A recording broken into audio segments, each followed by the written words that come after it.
Sure. Shared value is really a competitive strategy that says companies will succeed when they find ways to create social value at the same time that they're creating economic value for themselves and their shareholders. There are a whole set of opportunities for new products, new markets, new ways of doing business that enable companies to strengthen the communities in which they operate, and as a result become stronger companies themselves. We sampled several hundred people around the world to try and understand, where is the concept of creating shared value now? Is it gaining momentum?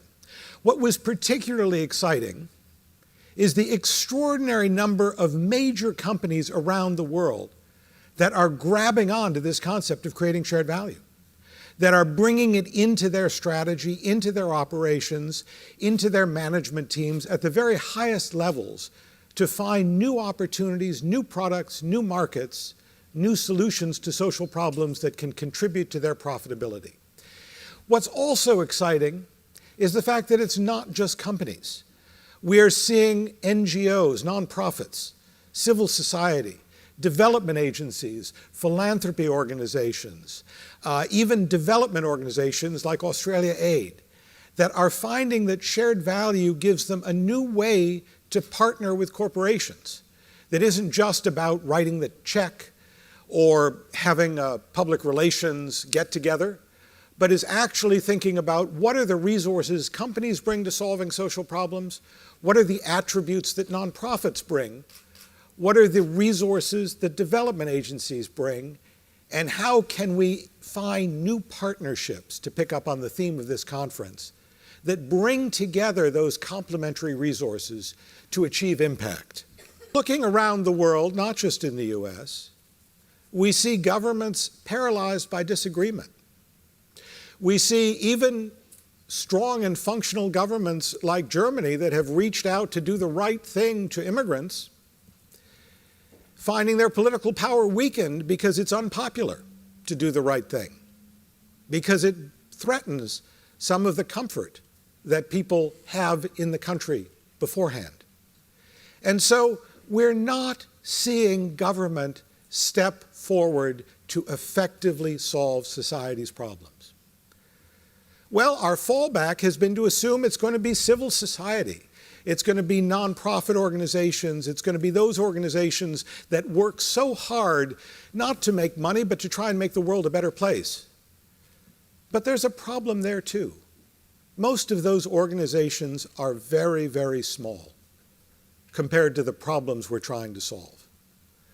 And those organizations tend to work in isolation from each other, each one trying to find some magic solution to a social problem and desperately trying to raise the money so they can put that solution into place without coordinating with the thousands and millions of other nonprofit organizations that are out there, often addressing complementary or even the same issues, without working effectively with government, without finding ways to partner with business.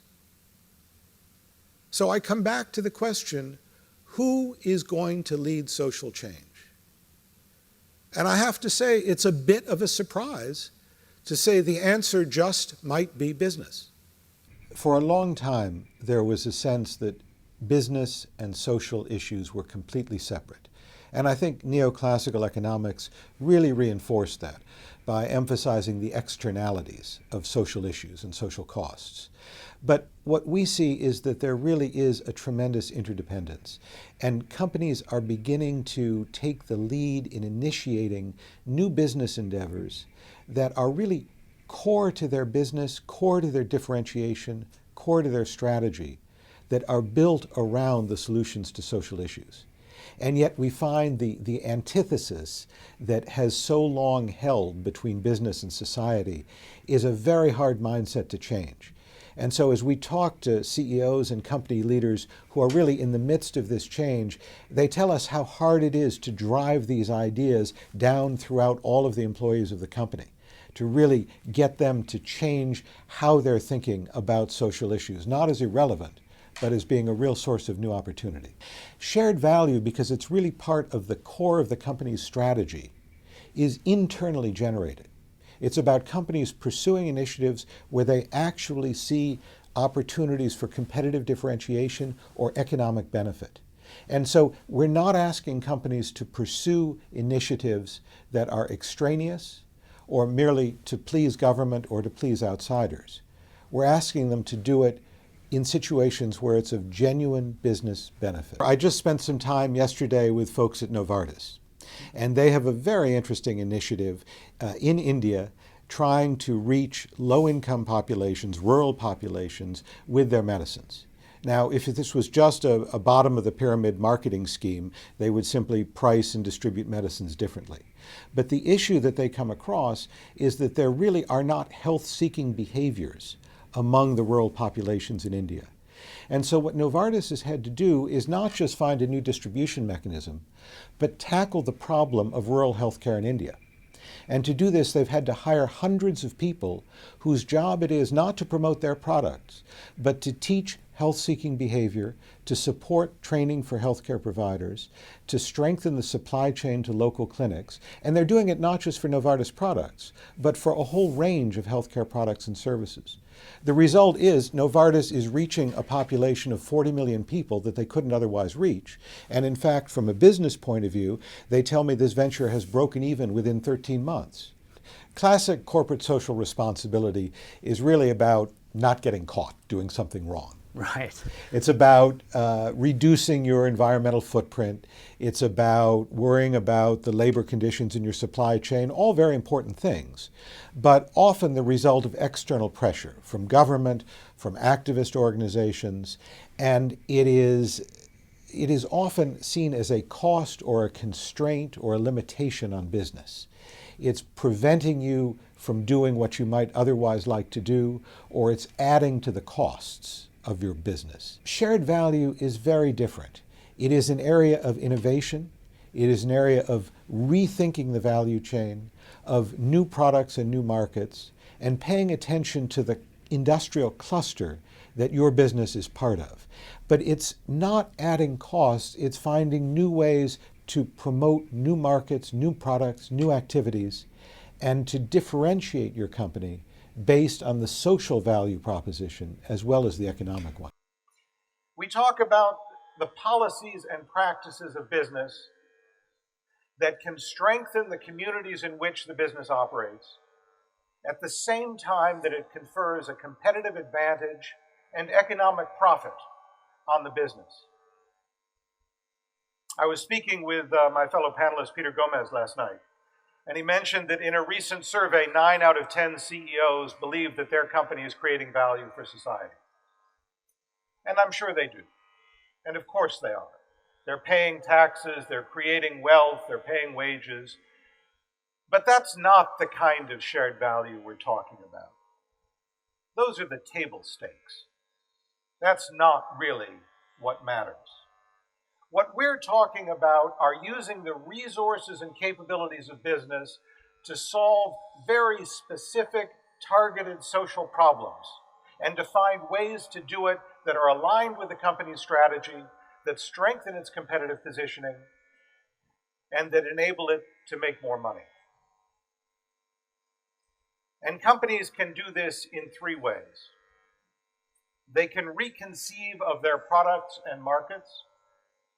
They can redefine what productivity means in the value chain, and they can strengthen the local cluster of which they're a part. We ask the really difficult question of, are you measuring the shared value you create? And we find many, many companies are measuring the business inputs, the resources that they're putting into shared value projects. A number of them are measuring the social outputs or outcomes of what they're achieving. Only about 20% are actually measuring both the social outcomes and the business value that's created. And that's a number we need to see grow. That's where the real learning and the real strategy of shared value comes in. We see impact investing as a form of creating shared value. There's a financial return and there's a social benefit, so it passes the test.